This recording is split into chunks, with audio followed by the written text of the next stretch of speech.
training partners. Here come your training partners. So smart, so strong, so funny. Let's go with your training partners. Team, welcome to Training Partners, where two fitness professionals bring you strong takes held loosely. I'm Weezy Shoemaker, joined as always by Justin McClintock, and today I will be shouting at you about relationships. Sweet. How Sweet. exciting. You Shouting about relationships. Personally, Justin McClintock. I mean, I am the one who showed up, so it only seems fair. You are the one who is here IRL. Yeah, in fact. I answered the call. I'll take it. I'll take this one for the team, as it were. How are you, friend? I am well. We're unusually recording on a Monday, which tends to be a busy day for me, and I just kept booking things on Monday.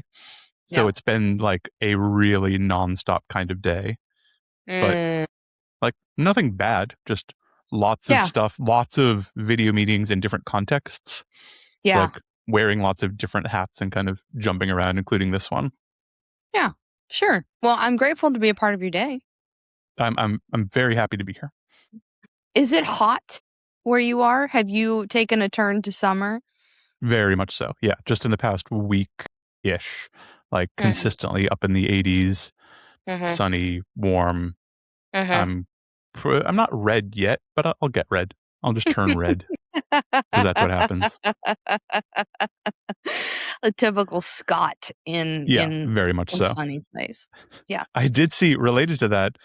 All the World Cup is soon. World Cup is upon us. Oh, I know what you're gonna say. Do you? Norway. No, I don't know what you're talking about. Okay, great. You tell me, and then I'll tell you. So Providence is not a World Cup site, but a bunch of people say they're coming here because it's a nice city, it's a little more affordable, and it's easy access to Boston, basically. Relatively easy access, though apparently they're like super limiting public transportation and lots of weird choices have been made. Yeah. Apparently the supporters of Scotland have decided Providence is the place to be. So we've been informed, and I quote, "The Tartan Army is coming." And there's some like parties and celebrations. I think Thursday I'm going to go to a park that's walking distance, and there's going to be like DJs and bagpipers and beer and all of these things. Yeah. But I also saw a post today I think it was in the Providence Reddit. And it's basically, so if a single woman who lives in Providence wants to find some Scotsmen when they're in town, where do I go? and the suggestions were like, most of the suggestions were like, oh, probably these bars because they're going to be the ones doing a good job showing the World Cup. But there were some truly unhinged comments of how to trap a Scotsman and what to do when you get him. Sure. Yeah, I can believe that. I can believe that. That's hysterical. That's hysterical. The Tartan Army descends upon Providence. Hilarious. No, what I have seen is the Norwegian soccer team like laying face up and face down on the field, trying to acclimate to the sun and temperatures. And like, hey, the Norwegian team got here a little early to try to figure out how to play when it's hot. It's a good idea. You are playing outdoors, I think, exclusively. Yeah. Or certainly overwhelmingly. And that is going to make a big difference. It makes a big difference for very, very pale, blonde hair, blue-eyed Norwegians.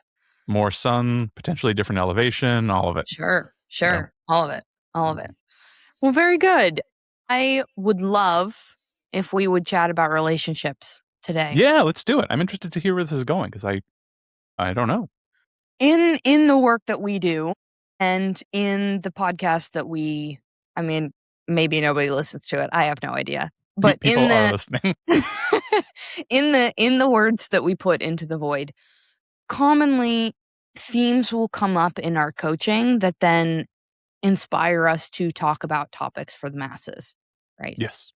And something that I've been seeing, not necessarily among all clients, but many of them right now, and you and I have chatted a little bit about this as well, that people are kind of going through it right now. Jesus Christ, dude. Right? Yes. And I have a number of people who are going through like big, huge, massive life changes. And a big piece for a lot of them is grappling how the relationships that surround them either support the direction that they're trying to go or are somewhat of an anchor Yeah. and trying to prevent them from moving in a certain direction. And so I thought it might be helpful and useful to just talk a little bit about relationships and how important having solid relationships is. I'm going to try to take a little bit of like a scientific pathway to Okay. this because I like to do that. I did some research on like what a relationship can do to our brain and then potentially our body and then potentially like our relationship with everything around us, right? Like Yeah. not even just the person. With hopefully some takeaways at the end to help people maybe audit the relationships that they have in close proximity. Does that sound Ye- fair? Completely. And I think this is just, I mean, not knowing exactly where we're going, but all of this kind of talk typically comes with a lot of levels.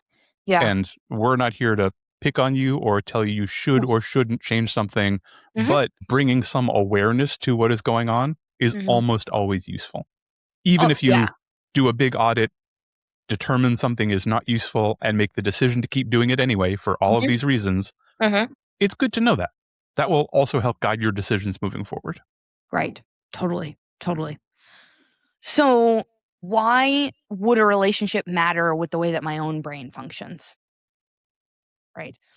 Relationships act as, like, call it a vital nutrient for the brain that can literally physically rewire its structure and regulate the chemistry, meaning the chemicals that the brain emits.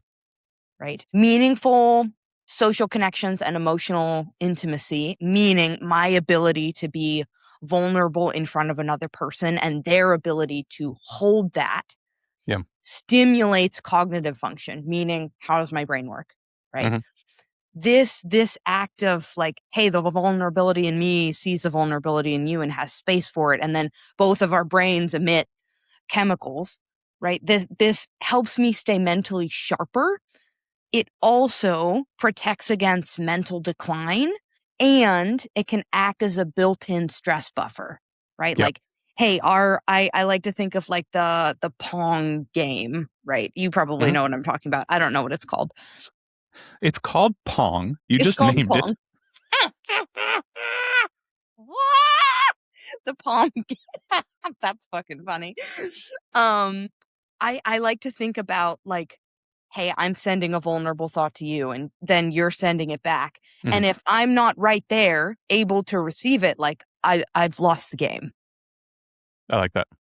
I want to talk about it from these couple of pathways: Mhm. stress regulation, protection against decline, lifelong rewiring, and I want to talk about the neurochemical surges.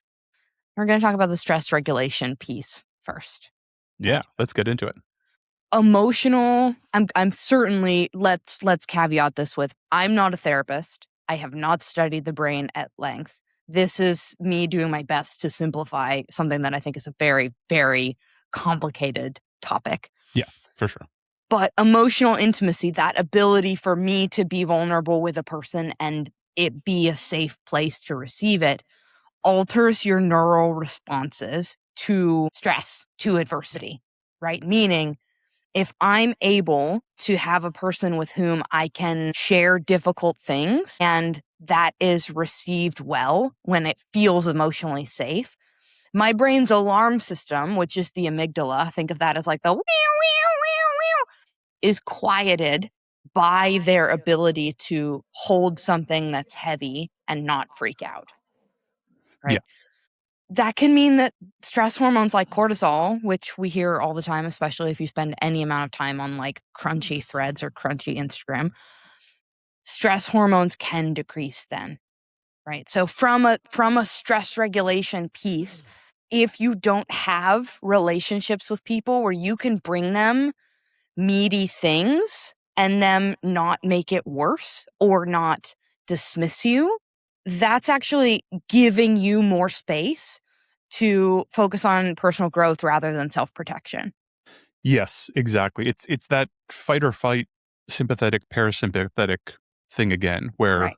if I was talking about this with another coach recently, and they described it as a traffic light system. Like, Mm, red light is like all of my guards are up. I'm incredibly active. I'm super right. defensive. I'm holding on to all of my ego and my needs and my emotions. They're all behind this barrier. Fuck you. You're not getting in. I'm going to fight anyone who tries to get here. And Right. like, oh, yellow light. Like, okay, cautiously Mhm. open. I might try with this one person in this one situation.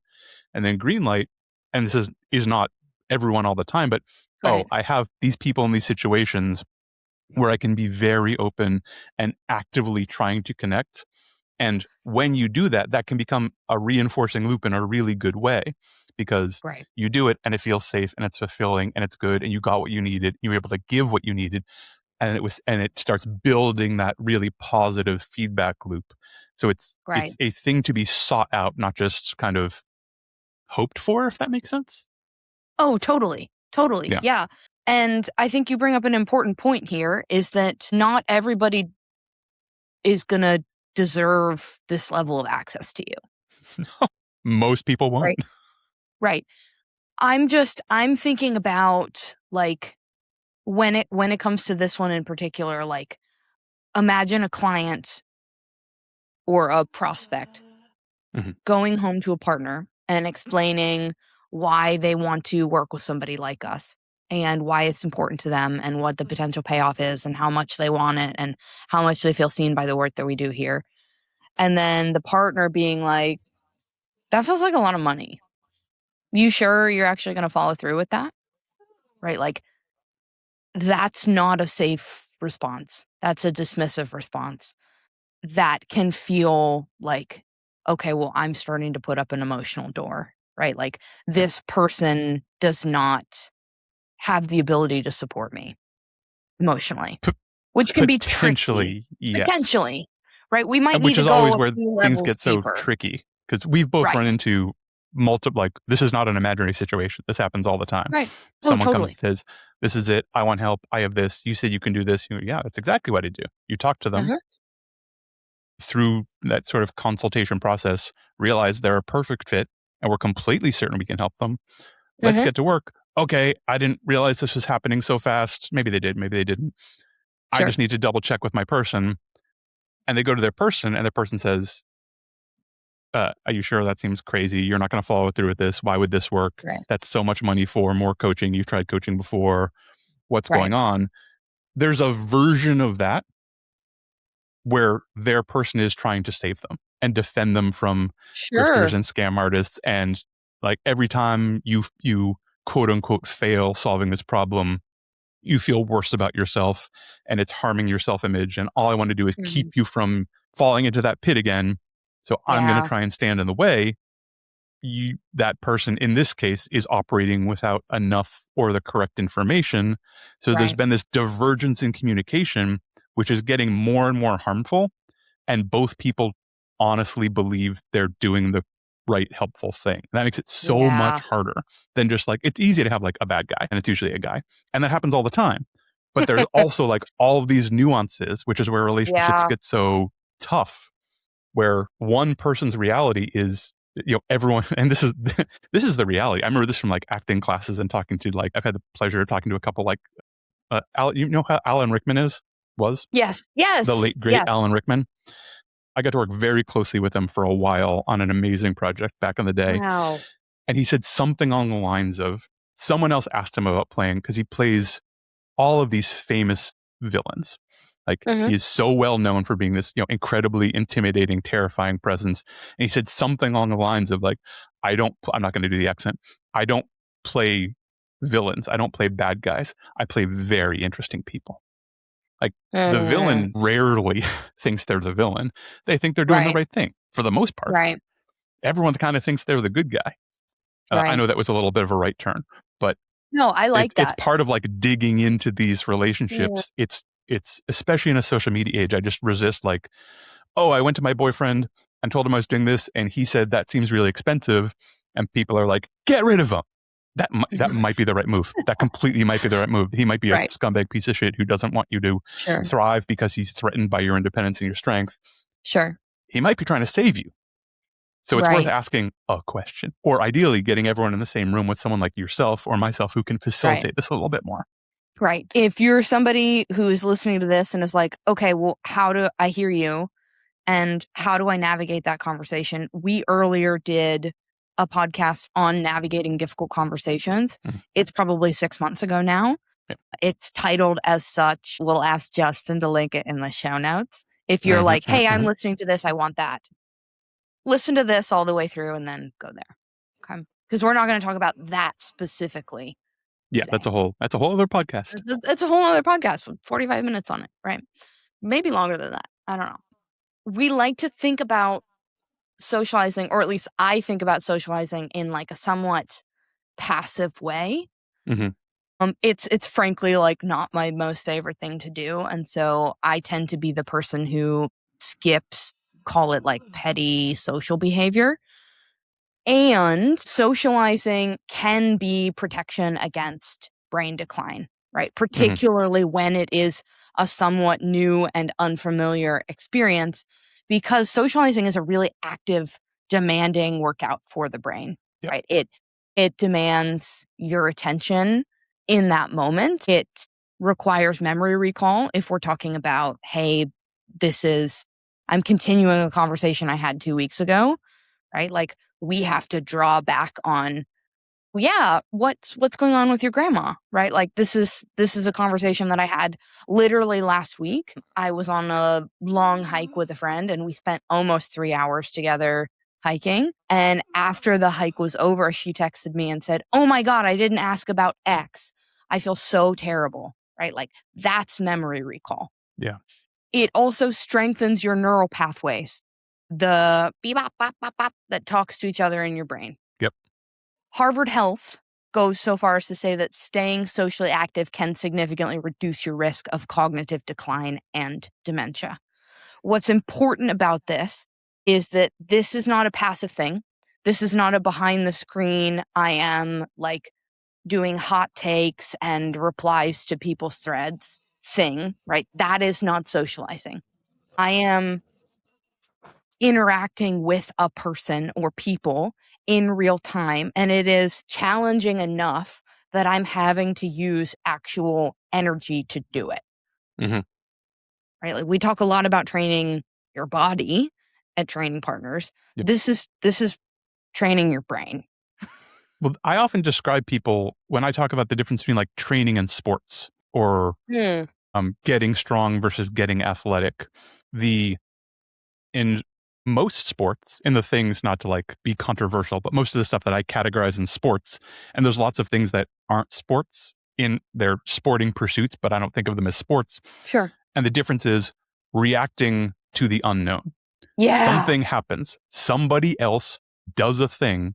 You had no idea they were going to do it a tenth of a second before, and now you have to make a move. Right. I genuinely believe the same thing happens with socialization. Yeah. Even like what we're doing now. I don't know what you're going to I knew relationships. That's what I knew coming in. Now I'm very comfortable in this situation, very comfortable with you. So it feels like an easy bar to get over. And that could be with your friends. Like go out and have coffee with somebody. Excellent. But you don't know what they're going to say or what they're going to talk about or what's happening. That reactivity is part of it. Right. Totally. I'm glad that you mentioned that, because that makes me think of like my life is just like a big improv piece. Completely. Yep. Like my ability to experience something unknown and react to it appropriately. And as someone who doesn't love socialization, I suspect you've had this experience. I like socialization, but I think partly because I do this a lot, is I will rehearse what's going to happen over and over and over again in my brain. I think I know what I'm going to do. I don't know everything I'm going to say, but I'm like, oh, I'm going to go to this place and do this thing, and these are the people who are going to be there, and this is the kind of thing it's going to be like, and this is the kind of energy I'm going to bring. And then you show up and something else happens. You're like, oh, there goes the plan. Right. Now I'm making it up. Right. Totally. Yeah. This is something that I am pretty heavily working on in therapy at the moment. One of our kind of call it success metrics, would be that I am able to go to like a happy hour with people that I don't know or barely know and feel okay about that and not experience like a stress come down sickness in the days to come. And so the Peru trip is going to be a real good trial by fire of that because I was I going don't to know. say, Jesus. Right. Because, and it's like, without getting too deep into like, let's talk about Weezy's therapy, like the root of this comes from a fear of looking vulnerable in what I perceive as a bad way. And the fear of that being like thrown back at me unsafely, right? Like, what if I say something that I find to be really profound and is vulnerable to me, and somebody else is like, actually, research doesn't support that at all. I'm like, oh, fuck. Okay, well, I'll just jump off the mountain. Goodbye. I'm sorry, stupid poop face says what? Right. My brain wouldn't even go there to like think that. It would just be like, well, you live here in this tree now. Yes, It's I've been been a exiled. really good life. Right. And what has helped me quite a bit is starting to shift and notice when I have a propensity for doing rather than just being. Right? Like, here's all these tasks that I'm trying to complete to like be cool and normal and accepted rather than just like, oh, that's nice. What do I notice? Right? Like I am here rather than I am performing. And so that's felt really profound to me and starting to notice like, oh yeah, this is just like I'm just in an improv. This is all a sim. It's fine. Yeah, and because it's also giving up some control, right? It's not Totally. in your perfect structure. It's not Right. something where you can manipulate every variable. Right. And doing that on purpose leaves you far more vulnerable. Right. Part of the homework is to notice, okay, where are you trying to like take control of this situation that really is not in your control? And so I'm really treating the upcoming Peru hike as a very big test of this because we now have access to the entire list of people that's going. And a previous version of me would have looked all of them up, figured out like what do they like, what can I talk to them about, like what will we have common interests in, try to like squirrel my way into ooh, maybe I can room with somebody and I can like try to figure out from their internet persona like who would be the best fit for me. That would absolutely be something that Weezy a decade ago would do. And I looked up exactly one person who told me that my bio line in the app that we're using is hilarious. And I added her and was like, that's fine. That's enough. Yeah. I've done enough.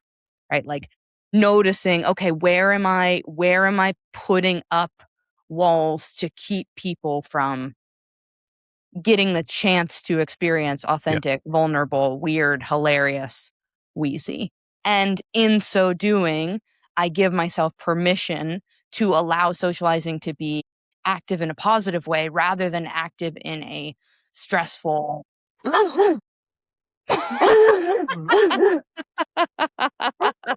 Hold, please. You're good. Hey. Speaking of socialization.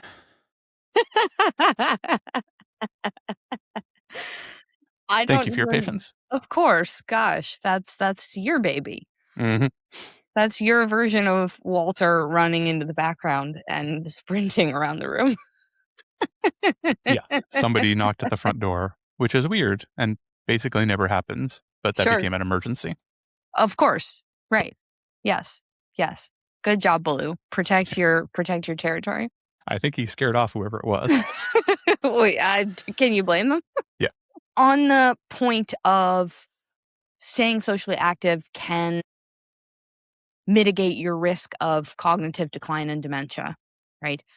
It also has the ability to rewire these pathways with a concept called neuroplasticity, which is the idea that your brain too is malleable and the different neurons that speak to each other can do so differently. right? Yes, It is this the is a really brain. important concept. It's really important. It's the brain's ability to reorganize and form new connections. And what's so fascinating about it is that repeated emotionally safe interactions can help build new pathways, which can allow individuals to heal from trauma, shift away from threat-based thinking, break down self-imposed barriers, right? In the least kind of like everything starts in your brain, like this continued positive social connection, which can feel really fucking scary at first. Yeah. Hello, case in point, I don't enjoy doing this. It Yeah. has not been super fun to lean into it, but it's been really important to realize, oh, hey, I can be really open and be really vulnerable with a person that has proven that they're safe. And that will teach me that things that have happened to me in the past that were not that way, that taught me to stay smaller and curate people's experience of me, is actually not the way that I have to be all the time. Yeah. Yeah. Right. Completely. And this could apply to anything. This could apply to things that you believe are true about yourself. This could apply to, like, we all have things that the people that we grew up with, whether it be parents, grandparents, friend groups, right? Like, we have stuff that we remember that feels really uncomfortable, that shapes the adults that we grew into. Positive social connection is a really strong way to reorganize that and relearn the way that we and the world around us works.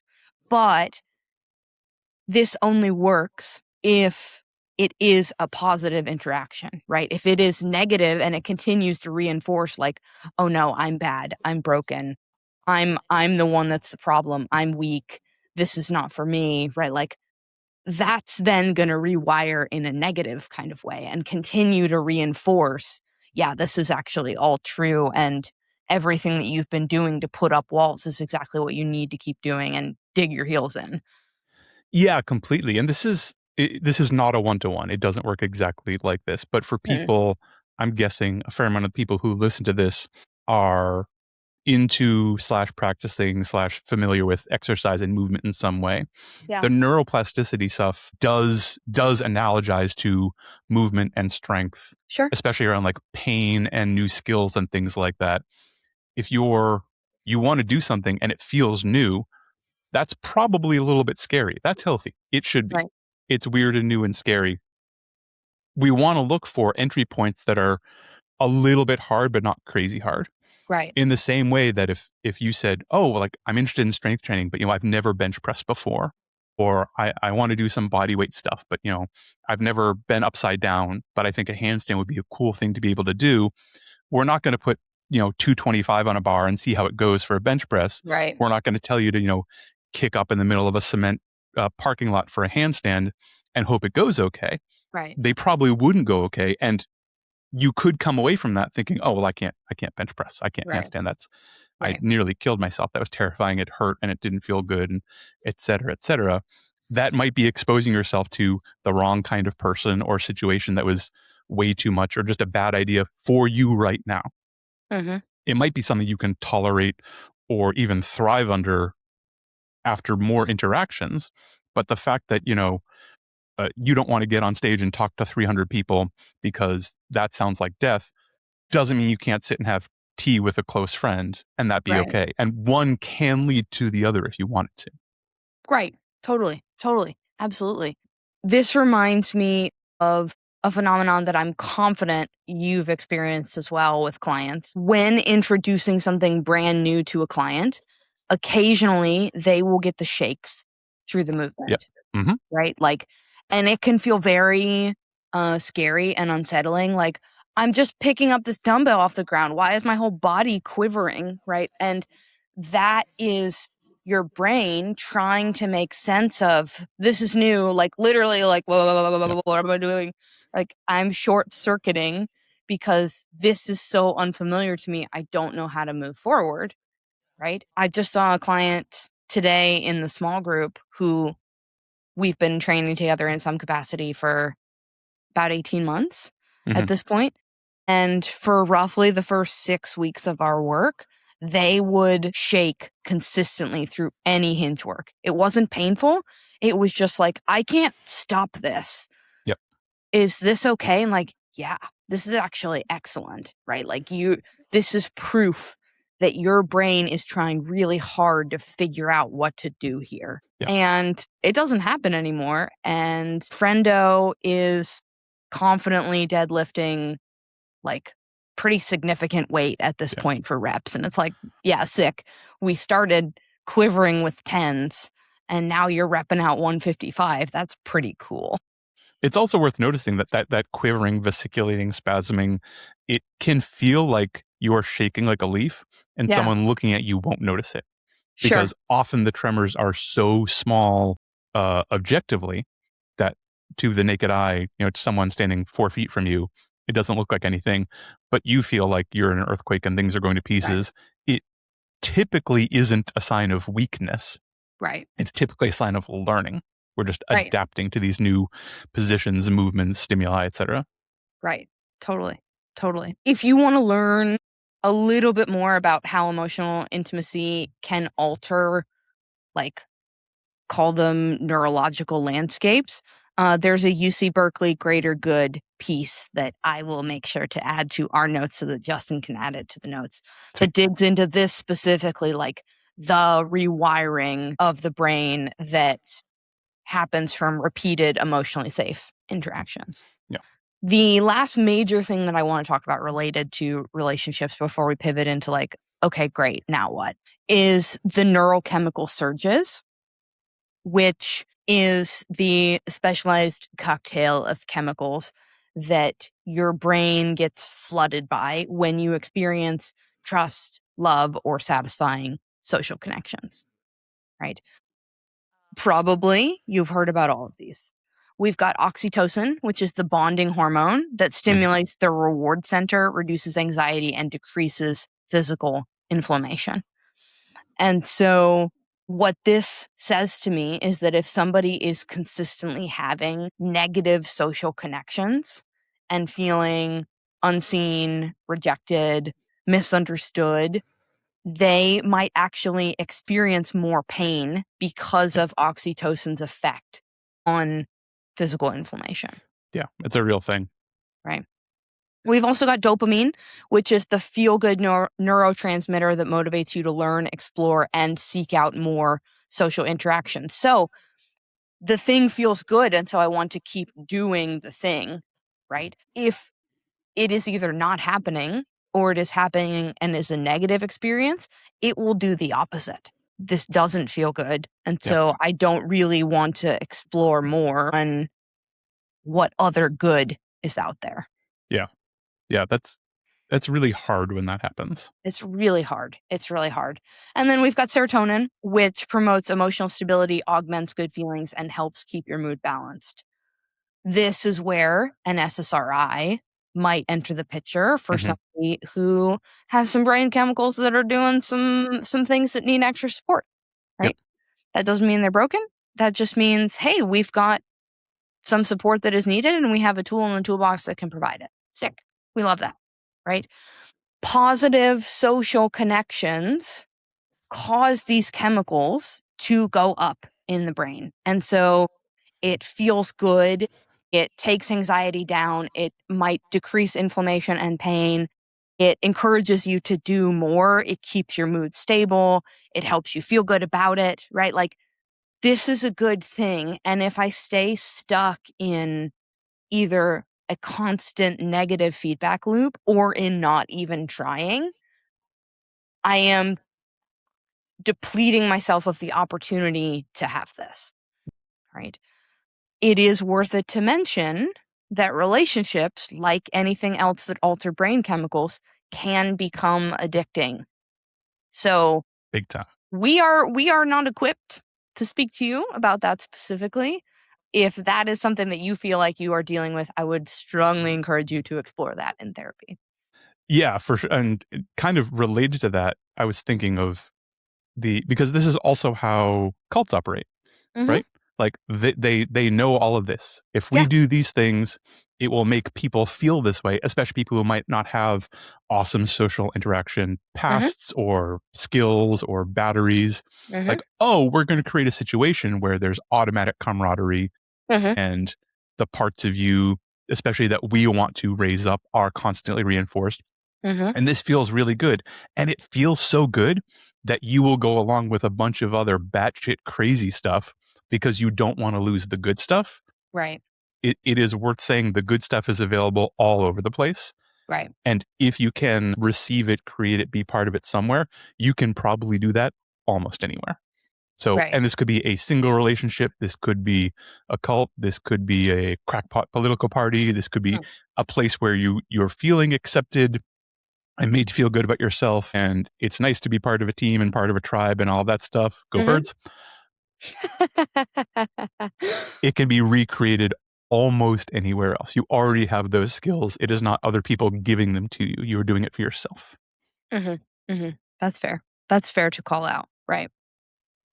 Anything else you think we should say about brain chemicals before we move on to now what?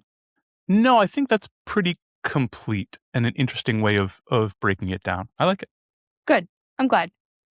So I didn't think we could have a conversation about relationships without visiting the very common thought by motivational speaker Jim Rohn, who is the person that maybe he didn't coin it, but he became really famous for the statement that you become the average of the 5 people you spend the most time with. And I have a lot of complicated feelings on Jim Rohn after doing some research into him. I imagine you do. Yeah. And I like this particular idea because who you surround yourself with does heavily influence your habits, potentially your income, your mindset, and your future. Right? True. Like if the people that you spend the most time with are not doing the things that we have discussed earlier in the podcast, right? You're kind of constantly feeling run down, unseen, walking away from interactions feeling drained. That's not helpful to you, and that is likely to influence the trajectory of your life. Big time. Your proximity also dictates your normal, as traits, energy, and attitudes are highly contagious, right? If you decide, I would like to take up walking, and your partner's like, I actually hate walking, and I don't think we should ever walk, you're probably not gonna walk, right? I'll share a very, very resonant example here.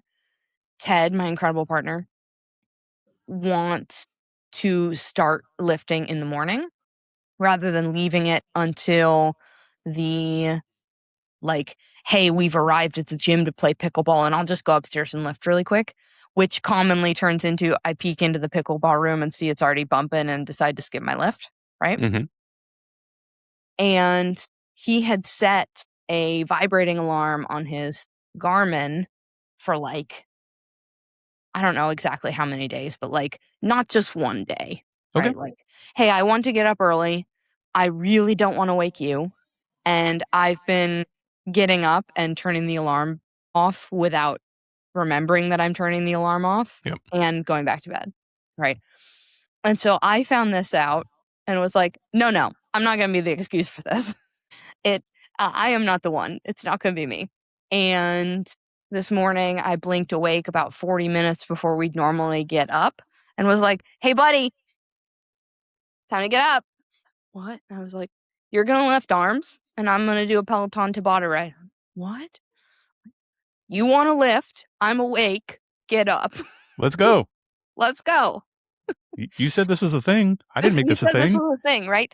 So imagine if I was like, yeah, I really don't want you to wake me up. I really if I don't get exactly 7.5 hours of sleep, I will perish. He then would be really unlikely to seek out other ways to try to make it work. So the questions to ask yourself, and we're not encouraging you to be militant with these, right? But no, never. When you're thinking about the people that you spend the most time with, particularly if it's somebody you don't need to spend time with, right? It's not an employer or a customer, yada, yada, yada. 3 question lines of thought related to growth energy, and ambition. On growth, do they challenge you to become better, or do they celebrate your setbacks? Yeah, that's huge. And setbacks could be, rewarding suboptimal habits, for Right. example. Right. It could be like, you failed on another Whole30, so we got to go to the Mexican restaurant and get the biggest Corona Rita they have, and you Right. can start again on Monday. Hmm. Right? It doesn't have to be like explicitly, I'm happy you failed. Right. Right? This could be really sneaky. And again, going back to your earlier point, for them, they could think that they're helping you. Completely. And they can also be awesome people can do this behavior Mm-hmm. where there will be a thing and Mm-hmm. they're trying to help, they're trying to celebrate, like Yep. in their brain, they're being supportive. Yep. And they're actually pulling you backwards, at least in one lane, in one aspect of the relationship in your life. Right. Right. On energy, do they uplift your mood or do they drain your enthusiasm? Mm. And listen, like, everybody has highs and lows, right? Every human is not going to be at 100 all the time. And if it's somebody that you're feeling like this is consistently an energy succubus and I leave interactions feeling worse than when I entered into them, that's either worthy of a conversation or maybe worthy of a boundary. Yeah. Right. Big time. Boundaries are huge here. It doesn't, and worth saying, it doesn't necessarily mean cutting this person out of your life. Mm-hmm. Mm-hmm. Or it might, that might be the right move, Might. but it can also be less exposure or lower exposure or fewer exposures Right. or exposure only in certain contexts, or you're never going to go one-on-one with this person. It's always going to be in a group thing, or Right. et cetera, et cetera. Mm-hmm. Mm-hmm. And then on ambition, do they share your goals? Maybe not all of them, but do you have a common goal trajectory, or do they settle for complacency or backsliding? These things can be really tricky. And I'm imagining that probably everybody listening to this has somebody in their life that they're thinking of when they think of either a very, very positive social connection and a interaction that they feel like they have no choice over. Yeah, very much so. This is where that difficult conversations podcast might become very, very Mhm. helpful, because the question to ask yourself is, am I okay tolerating this behavior knowing that it could lead me to negative outcomes down the line, right? It could literally make my brain life and capacity smaller. You might choose that, and that's okay, right? If that feels like the right choice to you, sick, do it, Yep. right? Like, we're not here to yuck that. We want you to call some attention to it. Or potentially, hey, is this something that I feel that I can and am willing to have a conversation about it, right? And then on the polar opposite, if I don't feel like the conversation would go anywhere and I don't feel like I want to have it and it feels safe and appropriate to me to say, nope, I don't think so, right? Then a boundary enters the chat. Yeah. Right? Just like you said, it doesn't have to be this person is cut off, but it could be being really intentional about where, how, and when they have access to you. And being able to recognize that for what it is, like the inputs you're getting from this person Mhm. or these people and how it makes you feel Mhm. and how you're feeling now. Like Right. the answer may change depending on how you're feeling. Like think of this, like just to drag it back to movement for a second, because it's so easy to analogize there. Like Sure. walking with a 50-pound ruck might be a really good idea. It is awesome for some people. It's awesome for some training. It's really cool for a bunch of health reasons. If your knee was incredibly inflamed and your Mhm. lower back hurt and you went to go to put on a 50-pound ruck, everyone would look at you like you're crazy. Like, hey, what are Yeah. you doing? That's going to Right. feel terrible. Why would you Right. pick that up right now? Why? It's only going to be a negative. In a different Right. context, this is going to be great. In a Right. different situation, but like that's not where you are right now. Don't Mhm. make yourself go through this, because you are going to come out at the other end worse. Yeah. That's a great analogy. Way to bring it home. We try. Anything else you think we should say about relationships?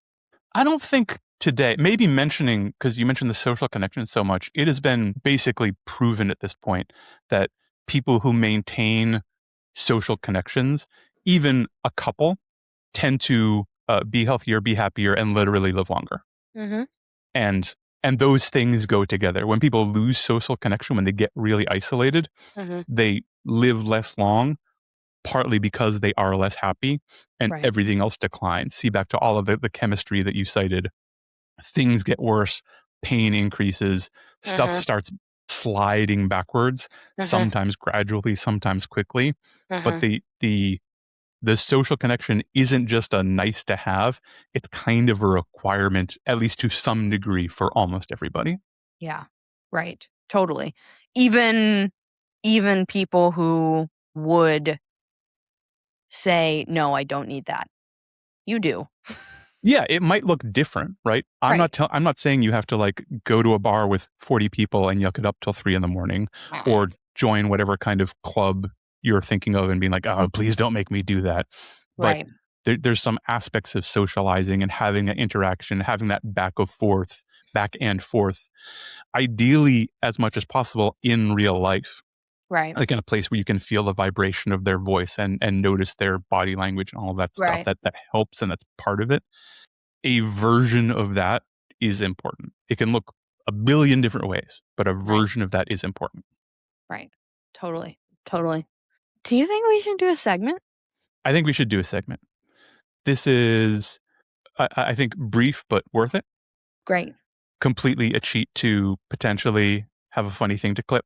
So I think I have some options. We'll see how many of these we get. It's the framework of, so they're a 10, but, and this is a person not necessarily that you want to date, because at time of recording, that's not something you're currently interested in, as far as I know.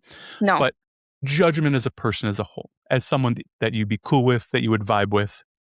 They Great. start as a 10, and I'm going to introduce a qualifier. And then I'm going to give them a number then based on the qualifier. Is that Exactly true? right. Excellent. Great. I love this. So Weezy, they're a 10, but they drop their deadlifts from the top. 2. They're a 10, but they order off menu at restaurants to get super healthy. 6. Ooh. They're a 10, but their workouts are only functional movements and patterns. 0. They're a 10, but they have 5 affiliate links in their bio. I think that's a 9, and I'm saying that just to piss you off.